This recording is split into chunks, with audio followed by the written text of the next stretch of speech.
बिस्मिल्लाहिर्रहमानिर्रहीम। चलिए आज हम खामद बीवी के हिस्से पढ़ेंगे इल्म मिरास में, और बहुत ही अहम मबाइस हैं जो हम पढ़ने वाले हैं। एक तो बेसिकली हम देखेंगे खामद बीवी का हिस्सा क्या है और कैसे निकालते हैं अमसिला, और उसके साथ साथ हम ये देखेंगे कि खामद बीवी कब एक दूसरे के वारिस हैं। ये अहम बात है। कौन सी बीवी हैं जिनको हिस्सा नहीं मिलता, कौन सी बीवी हैं जिनको हिस्सा नहीं मिलता, और कौन सी ऐसी सूरतें हैं जब बंदे हिस्सा ना दें और बीवियां हिस्सा जो है वो ले सकती हैं। कौन सी ऐसी सूरतें हैं जब बंदे हिस्सा ना दें और बीवियां हिस्सा ले सकती हैं, हम ये पढ़ेंगे। दूसरे लफ्ज़ों में खामद बीवी कब एक दूसरे के वारिस होते हैं, इसकी क्या शराइत हैं, हम ये पढ़ेंगे। इस उन्वान या इस टाइटल के साथ ये वाली जो बात है वो मुख्तलिफ़ कुतुब में, जो हाई लेवल की किताबें, आपकी किताब में नहीं है, और अमूमन जो किताबें हैं ना हमारी ये मिरास की, उसमें भी मेरा ख्याल है कम ही इसको डिस्कस किया जाता है, ये वाली जो चीज़ है। फिर एक और नई चीज़ हम पढ़ेंगे जो हमने किताबों में लिखी हुई है, लेकिन अमली दुनिया में आप कर ही नहीं सकते हो, और अमली दुनिया में वो अप्लाई नहीं होती। हमारी किताबों में लिखा हुआ है कि आपने जनाब ये काम ऐसे करना है, लेकिन आप कर नहीं सकते, आपके ऊपर पाबंदी है, आप जितना मर्ज़ी जोर लगा लो, ये खाम करने वाली बात है। और किताबों के ऊपर हमने उसके ऊपर बात बड़ी लंबी चौड़ी की हुई है, माजी की बातें हैं, हाल की बातें नहीं हैं, हम वो पढ़ेंगे। तो चलते हैं सबक की तरफ।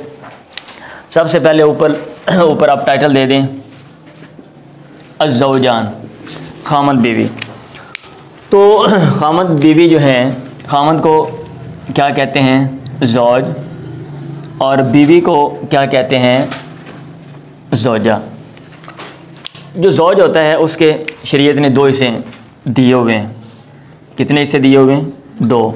या तो खामद को निसफ़ मिलता है और या उसको रुबो, चौथा हिस्सा मिलता है। अगर मरने वाली बीवी है और उसकी औलाद है तो फिर खामद को कितना मिलता है? रुबो। और अगर औलाद नहीं है, वलद, औलाद है या औलाद नहीं है, इस चीज़ को देखा जाता है। इधर भी वलद लिख लें। अगर वलद औलाद है तो फिर खामद को कितना देते हैं? चौथा हिस्सा। और अगर औलाद नहीं है तो फिर खामद को कितना देते हैं? निसफ़। बीवी का जो हिस्सा है, बीवी का वो खामद के मुकाबले में आधा है, यानी जो हिस्सा खामद को दिया गया है इसके मुकाबले में जो बीवी को हिस्सा दिया गया है वो आधा है। और बीवी को क्या हिस्सा दिया गया है? रुबो, चौथा हिस्सा, और सुमन, आठवां हिस्सा। अगर औलाद हो तो फिर कितना देते हैं बीवी को? औलाद है, बीवी को आठवां हिस्सा, और अगर औलाद नहीं है तो फिर बीवी को कितना हिस्सा देते हैं? चौथा। अब आप ये देख लें कि बीवी का जो हिस्सा है वो खामद के मुकाबले में आधा है। कैसे? इधर औलाद नहीं, आपने कितना दिया? निस्फ। और इधर औलाद नहीं है, आपने कितना दिया? रुबो। अब ये वाला जो रुबो है वो निसफ़ के मुकाबले में आधा है। कैसे? एक चीज़ के 4 हिस्से करें और उसका जो 4 का जो निसफ़ है वो कितना होगा? 2। और 4 का जो चौथा हिस्सा है वो कितना होगा? 1। 2 डबल है, 1 सिंगल है। बात समझ आ रही? अब अगर यहाँ पे औलाद हो, इसको कितना देते हैं? चौथा। और यहाँ पे औलाद हो, इसको कितना देते हैं? 8वां।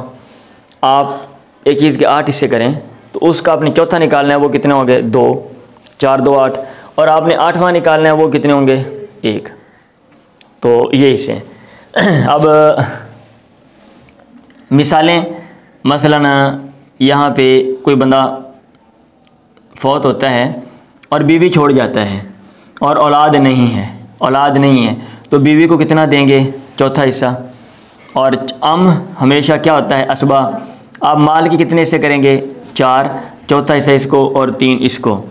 और अगर यही सूरत है, 7 औलाद हो, एक बंदा फौत होता है और बीवी छोड़ता है और 7 औलाद है इबन, अब बीवी को कितना हिस्सा मिलेगा? 8वां सुमन, और इबन को बाकी बचा हुआ असबा। तो लिहाजा मसला हम किससे बनाएंगे? 8 से, 8वां हिस्सा इसको और 7 इसको। बात समझ आ रही है? हाँ जी। और अगर बीवी फौत हो जाती है और वो खामद छोड़ती है तो औलाद नहीं है तो खामद को कितना देंगे? निस्फ। और आम, असबा। बड़ी मिसालें नहीं दे रहा हूँ ना, आसान समझाने के लिए, ताकि ये समझ आ जाए, क्योंकि हमने और भी बहुत सी चीज़ें कुछ और पढ़नी हैं। तो ये हम मसला बनाएंगे किससे? 2 से, इसको आधा दे दिया और एक जो बचेगा वो हम आधा इसको दे देंगे, ठीक है।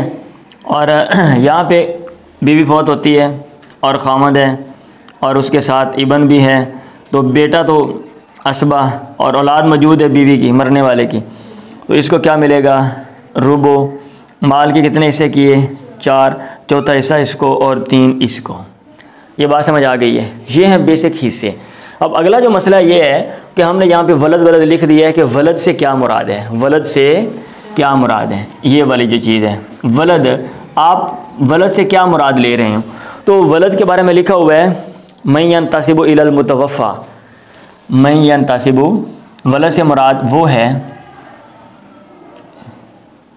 यंतसिबु इलल मुतवफ़ा, जो फौतशुदा की तरफ मंसूब होता है वो वलद होता है, जो फौतशुदा की तरफ मंसूब होता है वो वलद होता है। तो इसीलिए आपको मैं ये कहता हूँ कि बेटा, पोता, पड़पोता, ठीक है, उसकी मौजूदगी में ये जो हिस्से हैं ना ये सारे ट्रांसफ़र होने हैं। समझ आ रही है? वलद से मुराद क्या है, बेटा, पोता, क्योंकि आप बेटे को किसकी तरफ मंसूब करते हो, पोते को बाप दादे की तरफ, फ़लाँ का बेटा और वो फ़लाँ का बेटा, मतलब एक शजरा नसब उधर ही चलता है। और जो बेटी की औलाद है, बेटी की औलाद है वो यहाँ पे वलद में नहीं है, बेटी की जो औलाद है, इसलिए पोते की मौजूदगी में तो ये हिस्से मुतासर होंगे। अगर नवासा हो, बेटी की बेटी है, नवासी है, या बेटी का बेटा है, तो फिर वहाँ पे ये इसका मतलब ये कि वलद नहीं है। अब आप उसको औलाद में नहीं लेकर आओगे।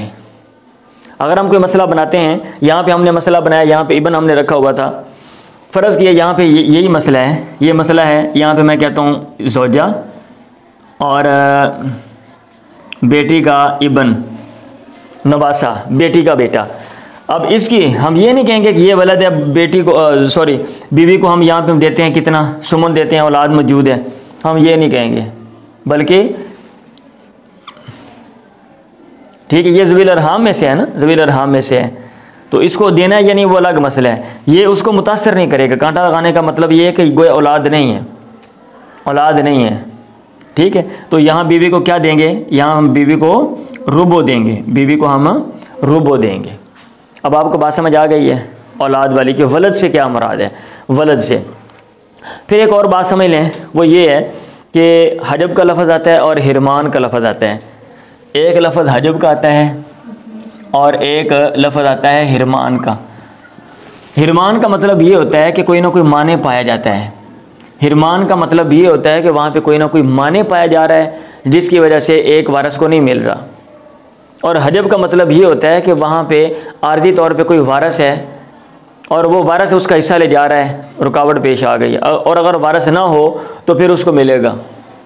और हिरमान का मतलब जो है ना, हिरमान का मतलब वो ये है कि इसको नहीं मिल सकता, वहाँ पे कोई ना कोई रुकावट है, वहाँ पे कोई ना कोई रुकावट है। अब रुकावटें कौन सी हैं, अब रुकावटें कौन सी हैं, एक तो कत्ल रुकावट है, एक इख्तिलाफ दीन कुफ्र रुकावट है, इख्तिलाफ दीन कुफ्र रुकावट है, अबूदियत ग़ुलामी जो है वो रुकावट है। ये ग़ुलामी का तो कंसेप्ट नहीं है, इसको निकाल दो, ठीक है। बाकी पीछे कितनी चीज़ें रह जाती हैं, 2। एक और भी इख्तिलाफ दीन, इख्तिलाफ दार कहते हैं, वो इख्तिलाफ दार और इख्तिलाफ दीन का जो मसला है ना, ये सेपरेट मैं आपको अलग समझा दूंगा मैं, ठीक है। अब अगर वहाँ पे अगर एक बंदा एक वारिस किसी को कत्ल कर देता है, एक वारिस किसी को कत्ल कर देता है, मतलब जिसका उसने वारिस होना बेटा बाप को कत्ल कर देता है, तो अब वहाँ पे माने मौजूद है, अब ये महरूम होगा, इसको नहीं मिलेगा, इसको नहीं मिलेगा। और या फिर एक जो बेटा है वो मुर्ताद हो जाता है।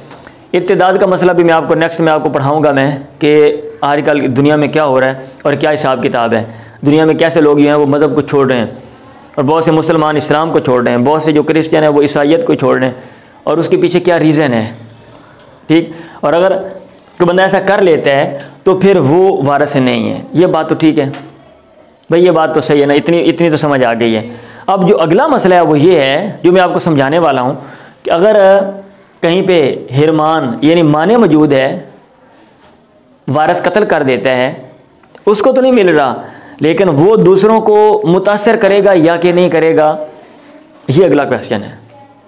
वो दूसरों को मुतासर करेगा या कि नहीं करेगा, ये अगला क्वेश्चन है। मसलन मैं यहाँ पे मिसाल देता हूँ, आपको बात समझ आएगी।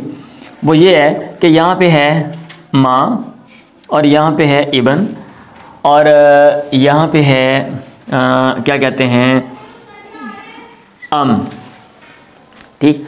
अब बेटे की वजह से माँ मुतासर होती है या नहीं होती?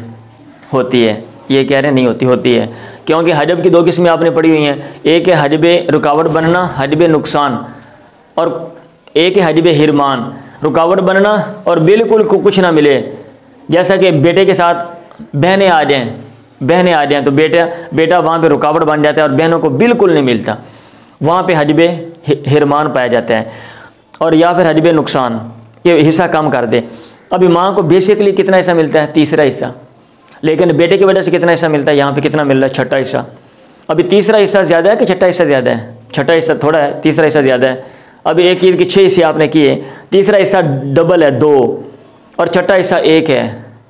अब बेटे ने क्या किया? माँ को ज़्यादा हिस्से से कम की तरफ ट्रांसफ़र कर दिया। हजब कौन से? हजब नुकसान कर दिया।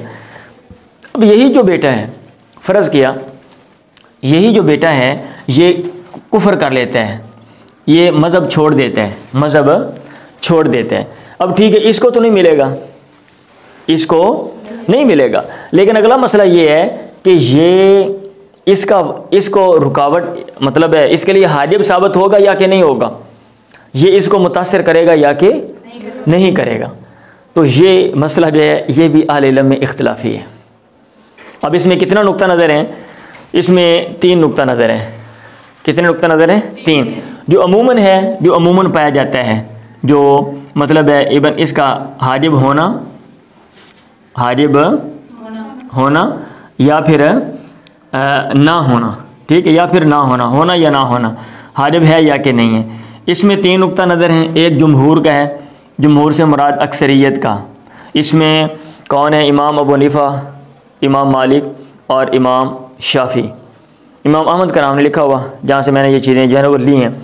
वो कहते हैं, जमहूर ये कहते हैं कि ला यहजुबु।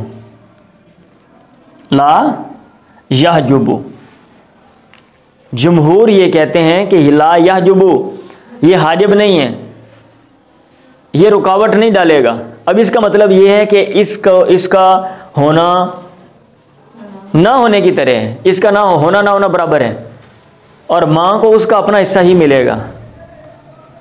अगर एक बेटा काफिर हो जाता है तो माँ का हिस्सा वो कम नहीं करेगा। अब गोया औलाद नहीं है, औलाद नहीं है, तो लिहाजा ला यहजुबु, ये हाजिब भी नहीं है। जब हाजिब नहीं है तो माँ को कितना हिस्सा मिलेगा? तीसरा हिस्सा मिलेगा, ज़्यादा हिस्सा मिलेगा, क्योंकि इसको हम लेकर आए हैं तो माँ का हिस्सा कम किया है ना। गोया इसका होना ना होने की तरह, तो फिर माँ को कितना हिस्सा आप देंगे? तीसरा हिस्सा देंगे, ठीक है। जो अब्दुल्ला बिन मसूद हैं, अब्दुल्ला बिन मसूद, ये उनका मौक़िफ़ है। वो कहते हैं कि भाई यह जो वो बनेगा, कहते हैं ठीक है हाजिब बनेगा, आप उसको हिस्सा नहीं दे रहे हो, लेकिन वो दूसरों को मुतासिर करेगा, ये अब्दुल्ला बिन मसूद जो हैं वो कहते हैं। और इमाम जो औज़ाई हैं और हसन बिन सालेह, उनका नाम लिखा हुआ है। इमाम औज़ाई हैं और हसन बिन सालेह, इन्होंने तकसीम कर दिए। वो कहते हैं कि ममलूक, काफिर, ये इनकी अलग हैसियत है।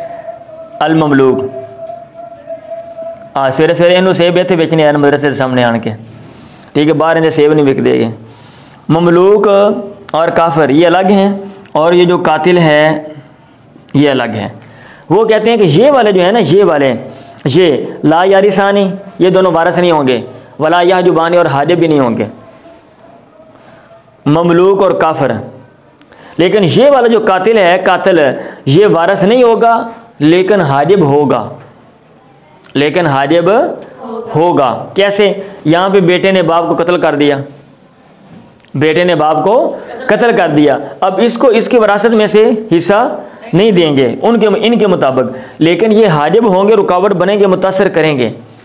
अभी जमहूर के मुताबिक अगर हम इसको मान लें बेटा कातिल है, कत्ल कर देता है, तो बेटे को नहीं मिलेगा और ये हाजब भी नहीं होगा, तो आप माल के कितने हिस्से करोगे? 3। कितने हिस्से करोगे? 3। उनके मुताबिक आप माल के 3 हिस्से करके आप तीसरा हिस्सा इसको दोगे, 2 इसको दोगे, और इनके मुताबिक आप क्या करेंगे? माल के कितने हिस्से करेंगे? 6। आप छठा हिस्सा इसको दोगे, बाकी 5 हिस्से इसको दोगे। ये डिफरेंस है और ये फ़र्क है। ये थ्योरियाँ पढ़ी जाती हैं और ये नज़रियात पढ़े जाते हैं और इनकी स्टडी की जाती है, क्योंकि कंपैरिजन जब स्टडी करते हैं ना, हम तकाबुली जायज़ा लेते हैं, तो बहुत सी नई चीज़ें या बहुत से पहलू हमारे सामने आते हैं। इसलिए मैं फिर तालिब इल्मों को इस तरह की जो बातें लिखी हुई हैं वो भी मैं बता देता हूँ, और इससे इंसान का जो दिमाग है वो भी उसमें वुसअत पैदा होती है, और बहुत से पहलू जो है ना, और चीज़ों के जब कोई भी चीज़ सामने आती है तो बंदा उनके मुख्तलिफ पहलू बंदा जो है ना वो देख सकता है और उसके अंदर मलका सलाहियत पैदा हो जाती है। ठीक है, अगली जो बात है, जो अहम चीज़ है, वो ये है कि कौन सी शर्तें हैं जिनके पाए जाने से खामद बीवी एक दूसरे के वारिस हैं। तो मैं यहाँ पे उनको शॉर्टकट बता देता हूँ, टाइम हमारे पास शॉर्ट है, कि यहाँ पे आप लिख लें शुरूतुल मीरासी बिज़ौजियती। खामद बीवी होने की वजह से मिरास की शर्तें कितनी हैं? इस्नानी। और भाई कितनी हैं? 2। नंबर 1, पहली शर्त ये है कि ज़ौजियत सही हो। जो लोग नहीं ना लिख रहे, ये बाद में परेशान होंगे, भाई लिख लें, सुस्ती चढ़ जाती है, आराम से बैठे हुए हैं। ज़ौजियत सही हो, ज़ौजियत सही हो, ये पहली शर्त है। और दूसरी शर्त ये है क़याम ज़ौजियती, ज़ौजियत कायम भी हो, क़याम ज़ौजियती, ज़ौजियत कायम हो। ज़ौजियत सही होने का मतलब ये है निकाह सही हुआ हो, उसमें कोई ख़राबी ना हो, उसमें कोई ख़राबी ना हो। आम लफ्ज़ों में शरीयत ने जो जनरल इंस्ट्रक्शन, जो हिदायत दी हुई हैं कि आपने इन बातों को मद्देनज़र रखना है, ये निकाह आपने नहीं करने, और निकाह का जो प्रोसीजर है वो ये है, ऐसे गवाह होने चाहिए, ऐसे जनाब वली होना चाहिए, ये वाली जो सारी चीज़ें, अगर इसको मद्देनज़र रखा गया है तो फिर ज़ौजियत सही है, ज़ौजियत सही है। अच्छा, ज़ौजियत सही हो और वफ़ात के वक्त ज़ौजियत कायम भी हो। अब ये नहीं कि ना बंदा मार के बुढ़ी आ गई 20 साल बाद, 20 साल बाद मेरे अंदर ब्याह आया तो मेरा भी हिस्सा काट दो, ऐसा नहीं है। जब वो फौत हो रहा है उस वक़्त वो उसकी बीवी हो, वो उसकी बीवी हो। अब इसके ज़िमन में एक बात है, ज़ौजियत सही हो, इसका मतलब ये है कि अक़द फासिद ना हो, अक़द फासिद ना हो। जो अक़द है, निकाह का जो अक़द है, अल अक़दु फासिदुन लैसा अल अक़दु फासिद, अक़द फासिद ना हो। ज़ौजियत सही होने का मतलब ये है कि अक़द फासिद ना हो। अब फ़र्ज़ किया, अब हम आगे चलते हैं। एक बंदा निकाह करता है और अक़द फासिद है, अक़द वहाँ पे फासिद है। किस तरह? मिसालें दी हुई हैं। अल अक़दु बिल इमराती मिनर रिज़ाई, रज़ाई बहन से वो शादी कर लेता है। अब शरीयत ने ये कहा हुआ है कि आपने इन ख़वातीन से शादी नहीं करनी, कहा हुआ या नहीं कहा हुआ? ठीक है, अब वो बंदा निकाह कर लेता है। अब ज़ौजियत जो है वो उसकी सही नहीं है, अक़द फासिद है, ख़राबी है। तो अब क्या ये ख़राबी कैसे मुतासर करेगी? सुन लें, बड़ी अहम बात है। वो कहते हैं अगर अक़द फासिद है और इस तरह ख़राबी पाई जा रही है तो फिर वारिस खामद बीवी वारिस नहीं है, खामद बीवी वारिस नहीं है, लेकिन निकाह के जो बाकी चीज़ें हैं वो साबित होंगी। निकाह की वजह से जो बाकी चीज़ें हैं, भाई निकाह के मामले से जो बाकी चीज़ें उसके जो असरात हैं वो उनको तस्लीम किया जाएगा। मसलन लिखा हुआ है क़द एतरफ़ शारिउ बाज़ अल अहकाम सबूत अल महरी वल इद्दती लिल मराती। अब अगर किसी ने निकाह कर लिया, पता चला जी भाई ये दोनों बहन भाई हैं, बाद में साबित हो गया, अब औरत को इद्दत भी गुजारना पड़ेगी और औरत को महर भी देना पड़ेगा खामद को, लेकिन मिरास नहीं है, और बच्चा हो गया तो बच्चा बाप का वारिस है लेकिन औरत वारिस नहीं है, बच्चा बाप का वारिस है लेकिन औरत वारिस नहीं है, और नसब भी उसका बच्चे का होगा उस बाप से, बच्चा वारिस है उसका नसब भी होगा, और क्या कहते हैं, लेकिन बीवी को मिरास नहीं मिलेगी। बस अगर ज़ौजियत सही नहीं है तो फिर इससे सिर्फ बीवी मुतासर होगी, समझ आ रही है बात? हाँ जी, उसको मतलब मिरास नहीं मिलेगी लेकिन बाकी सारी चीज़ें जो हैं वो होंगी। अब अगला मसला ये है कि आपने कहा ख़राबी हो, आया सब खराबियाँ बराबर हैं? आया सब खराबियाँ बराबर हैं। जब आप हाई लेवल पे जाते हो ना तो बाल के खाल उतारने पड़ती है, एक एक चीज़ को ज़ेर बहस लाना पड़ता है, एक एक पॉइंट को आपको देखना पड़ता है। अब ये नहीं कि बस ठीक है, क्योंकि सब खराबियाँ एक जैसी नहीं है। अभी एक ये भी खराबी है बंदा बहन के साथ निकाह कर ले, और ये भी खराबी है वहाँ पे वली नहीं है। अब ये दोनों बराबर हैं? तो इसमें जो है ना, इसमें भी फिर दो मौक़िफ़ हैं। अब मैं यहाँ पे मतलब शॉर्ट बता देता हूँ। एक तरफ इमाम अहमद, शाफ़ी, अबू हनीफ़ा हैं, ठीक है। एक तरफ कौन है? इमाम शाफ़ी हैं और अहमद हैं और इमाम अबू हनीफ़ा हैं। वो कहते हैं कोई भी ख़राबी हो, अय्यन काना सबबुल फ़सादी, जौन सी भी खराबी हो, ज़ौजियत सही नहीं होगी। जब ज़ौजियत सही नहीं है तो औरत वारिस नहीं है, जौन सी भी खराबी हो, अय्यन काना सबबुल फ़सादी। लेकिन इनके मुकाबले में इमाम मालिक हैं, इन सब के मुकाबले में इमाम मालिक हैं। अब इमाम मालिक क्या कहते हैं? इमाम मालिक कहते हैं नहीं, खराबियाँ दो तरह की हैं। एक है कुछ खराबियाँ मुत्तफ़क़ है, सब लोग कहते हैं भाई ये खराबियाँ फ़साद हैं, ठीक है, फ़साद हैं। और कुछ जो खराबियाँ वो मुत्तफ़क़ुन अलैह नहीं हैं। जो मुत्तफ़क़ुन अलैह खराबियाँ हैं, मसलन एक बंदा 5वीं शादी कर लेता है, सब लोग कहते हैं कि 4 शादियाँ कर सकता, 5वीं नहीं कर सकता। अब 5वीं बीवी उसकी नहीं है, निकाह हो ही नहीं सकता। निकाह वो जिना मर्जी 100 मौलवी इधर बह के टेल लान, 100 मौलवी इधर बह के ना, और जनाब खुतबे पढ़ के जितना मर्जी धक्का लान, वो निकाह हो ही नहीं सकना, ठीक है, निकाह नहीं होगा, जितना मर्जी टेल लगा लो। तो वो कहते हैं ये मुत्तफ़क़ुन अलैह है। अब यहाँ पे बीवी जो है ना वो वारिस नहीं है, ये ऐसा फसाद है। और अगर फसाद ऐसा है, अगर फसाद ऐसा है कि मुत्तफ़क़ुन अलैह नहीं, कुछ लोग कहते हैं भाई काम चल जाए, कल चल जाता है, जैसे कि वली का मसला है। अभी औरत शादी कर लेती है वली के बगैर शादी करती है, कुछ लोग कहते हैं निकाह हो जाता है। अब यहाँ पे ये वाली जो खराबी है ये मुत्तफ़क़ुन अलैह नहीं है, तो लिहाजा यहाँ पे औरत वारिस होगी, यहाँ पे औरत वारिस होगी, ये पहली बात। अब ज़ौजियत तो सही है, इसके ज़िम्मन में जो बातें थी वो मैंने आपको बता दी। ज़ौजियत सही होने का मतलब यह है कि ख़राबी ना हो। अभी ख़राबी किस तरह की होनी चाहिए, बाद ने कहा हर तरह की ख़राबी, बाद ने कहा। और ख़राबी कैसे मुतासर करेगी? वो सिर्फ बीवी को मुतासर करेगी, बाकियों को नहीं मुतासर करेगी, और बाकी चीज़ों को नहीं मुतासर करेगी, बाकी असरात को माना जाएगा। क्लियर है? अगला मसला जो है वो ये है कि वफ़ात के वक्त हमने कहा ज़ौजियत कायम हो, अगर जो है ना क्या कहते हैं औरत को तलाक दी है बंदे ने, तो फिर क्या हुक्म है? तो इसमें अगर ज़ौजियत कायम हो फिर तो बात वाज़ेह है, लेकिन अगर तलाक हो गई है, क्या हो गया है? तलाक हो गई है, तो फिर इसमें दो सूरतें हैं, या तो तलाक रजी होगी और या तो तलाक अलबाइन होगी, यानी मामला ख़त्म हो गया, अब दोबारा रजू नहीं हो सकता। सुन लें, अगर तलाक रजी है, औरत वारिस है। अभी अगर एक बंदा जो है वो तलाक उसने दी है और बंदा मर गया और वो रजू कर सकता था, शरीयत ने यह समझा होगा जब तक रजू कर सकता है इम्कान है, लिहाजा वो बीवी अभी है, अभी वो बीवी उसकी है, और अगर बंदा मर जाता है तो वो उसकी वारिस है तलाक रजी में। और जो तलाक बाइन है इसमें फिर आगे अहले इल्म का इख्तिलाफ है, ठीक। तो ये तलाक जो बाइन है इसमें अहनाफ एक साइड पे हैं, हनफिया तलाक बाइन में, सुन लें, अल हनफिया वो एक साइड पे हैं, और बाकी अइम्मा जो सलासा हैं, अल अइम्मा सलासा, इमाम मालिक, शाफी, अहमद, वो एक साइड पे हैं। कैसे?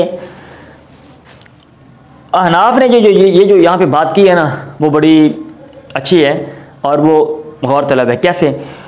वो कहते हैं कि अगर आदमी को फ़ारन भागने वाला समझा जा रहा है, वो कहते हैं अतवारुसु बैनहुमा इज़ा तुबिर रजुलु फ़ारन मिनल मिरास। अगर एक बंदा मिरास से भाग रहा है, एक बंदा मिरास से भाग रहा है, वो बीवी को महरूम करना चाहता है ताकि उसको कुछ ना मिले, और वो क्या करता है, जैसा कि अमूमन होता है हमारे ख़ानदानों में, बंदा मरने वाला है और वो कहते हैं कि भैया बुढ़ी फलाने ख़ानदान के बाहरों ले आंदी है।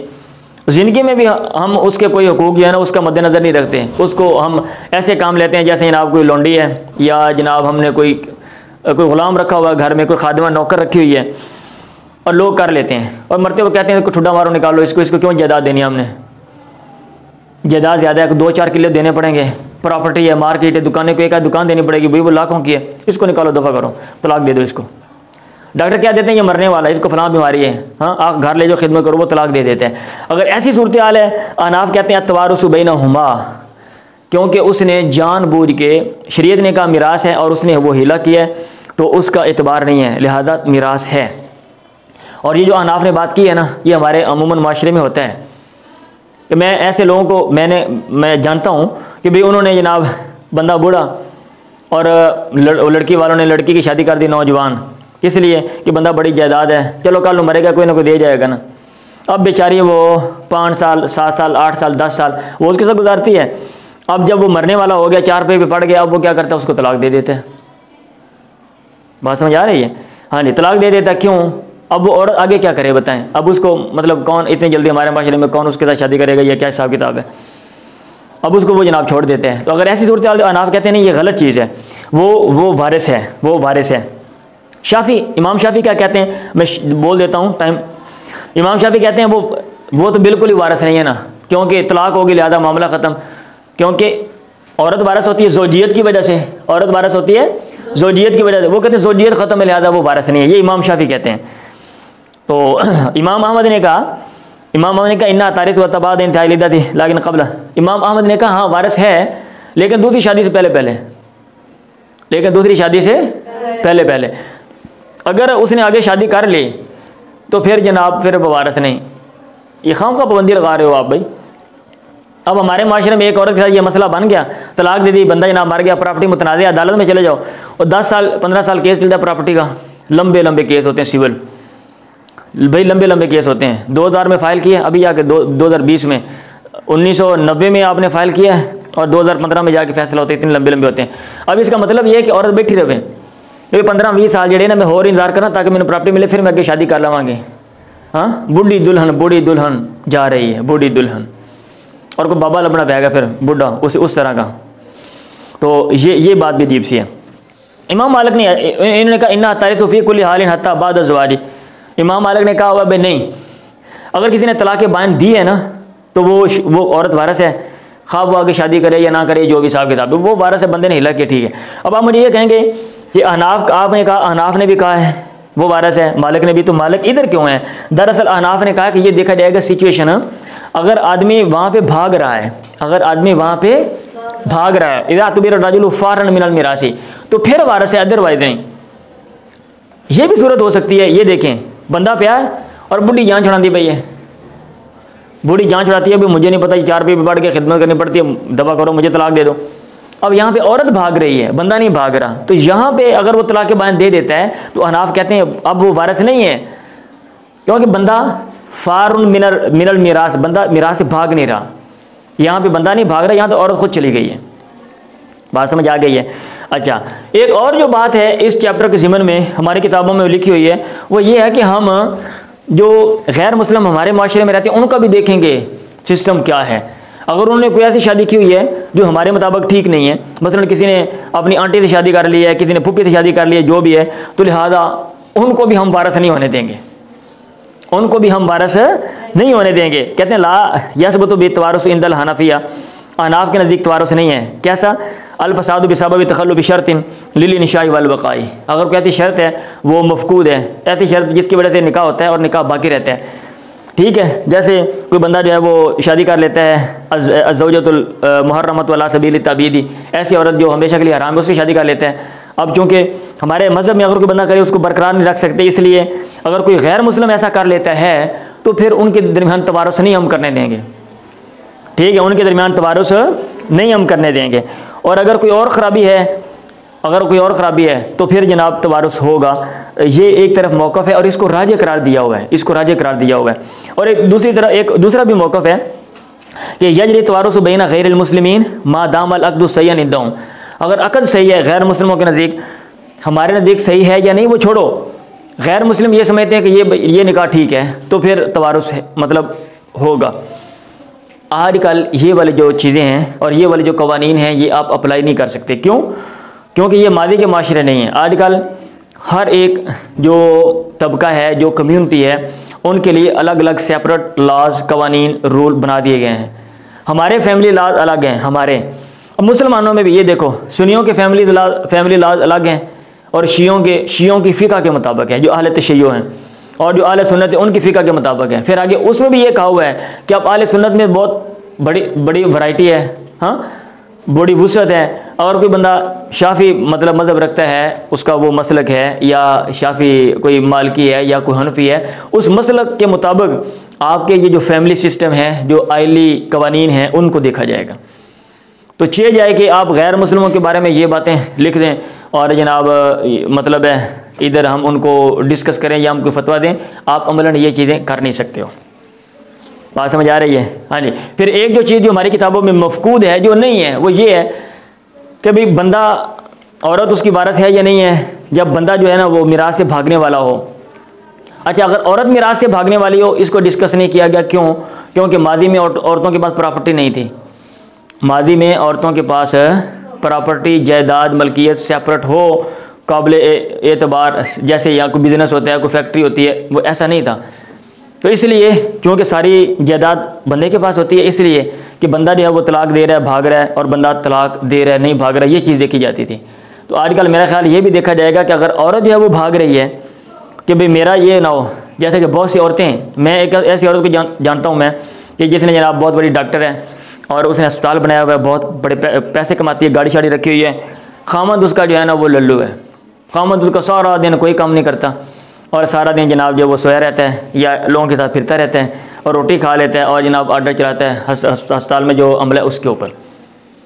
अब अगर ऐसी औरत खामद को मतलब है छोड़ दे और खुला जो है वो ले ले, तो मेरा ख्याल ये है कि अब खामद उसके साथ रह रहे हैं, तो ऐसा खामद जो है वो उसका फिर वारिस है, क्योंकि औरत भी फारतुन, हाँ, ओ तुबिरत फारतन मिनल मिरास, वो भी समझी जाएगी, या तो तबर फारतन मिनल मिरास, वो भी समझी जाएगी कि ये मिरास से ये जो है ना ये भाग रही है, तो लिहाजा बंदा उसका वारिस है। तो ये वाला मसला हमारी किताबों में नहीं है, ये वाला मसला हमारी किताबों में नहीं है, और उसके जो रीज़न है वो भी आपको मैंने बता दिए। आज के सबक वैसे कुछ लंबा ही हो गया है, तो खुलासा कलाम ये, आज हमने खामद बीवी के हिस्से पढ़े और औलाद की बात पढ़ी कि औलाद से क्या मुराद है, फिर उसमें हजब और हिरमान का कंसेप्ट हमने पढ़ा है, फिर ये हिरमान कैसे जो है वो इंसान को जिसके अंदर ख़राबी पाई जाए उसको मुतासिर करता है और आगे दूसरों को कैसे इफ़ेक्ट करता है, इसमें अहले इल्म की जो आराएँ हमने वो पढ़ी हैं। फिर खामद बीवी वारिस होते हैं ज़ौजियत की वजह से, दो चीज़ें मेन मद्देनज़र रखी जाती हैं, ज़ौजियत सही हो और जो ज़ौजियत कायम भी हो, और अगर ज़ौजियत सही ना हो तो फिर उसका क्या असर है, उसकी क्या डिटेल है वो हमने पढ़ी है, और उसके बाद ज़ौजियत कायम होने का क्या मतलब है। तो अगर तलाक हो गई है तो इसमें दो सूरतें, रजी और बाइन, रजी में तो वारिस है और बाइन में फिर आगे डिटेल है, बाद सूरतों में वारिस बाद बनाते हैं, बाद वारिस नहीं बनाते हैं। ये आज की बात है, मैं उम्मीद करता हूँ कुछ ना कुछ आपके पल्ले पड़ गया होगा।